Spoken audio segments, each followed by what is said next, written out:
like to give my guests a chance to explain their tweets because on Twitter, there's not a lot of nuance and people just react so quickly. But I do want you to discuss this one. So, this was from actually last week, and I just retweeted it because I loved it. So you said we buy into the tech, into the science like it solves everything, as though measuring Nordics every morning or asymmetries of eccentric landing solves hamstring injuries. Does it? Do they? Do we know anything as an absolute? So I have this conversation regularly with the other old dudes that still survive in S&C and sports science. The older I get, the more I believe the less I know, basically.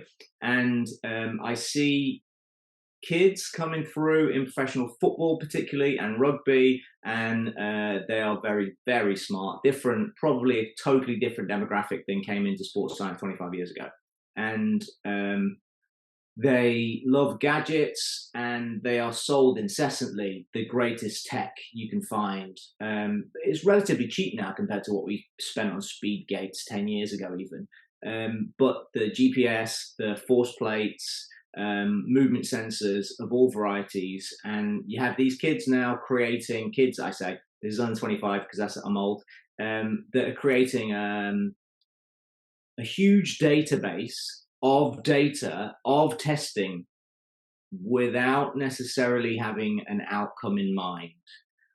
And I feel like we're tracking every movement and every step. We have at the club with the boys the GPS down to 7, and they're tracking these kids in every training match and every training drill they do. And I'm not sure what the purpose of it is, other than to employ somebody uh, to collate the data. I feel like sports science in itself, and there's a certain generation of sports scientists now that have refined a set process.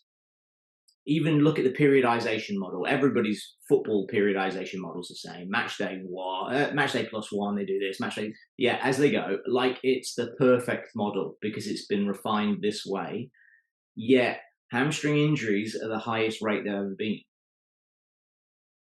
Not just so. Yeah, I understand that high intensity running has gone up at the same time. So are we making better athletes? Is it the sports science that's enabling better athletes? Are coaches just demanding more high speed running because of the tactical nuances they understand now better? Because quite probably data analysis, and they have like incredible high tech. Like Liverpool have nuclear physicists that run their and astrophysicists that run their tech departments looking at swarm data of the GPS of how players move in this area, then what happens to the ball, and blah blah blah. So they can refine that if they do this at this speed, this stuff happens. So maybe that correlates into more high speed running, but we're getting more injuries. So we're testing for asymmetry, saying that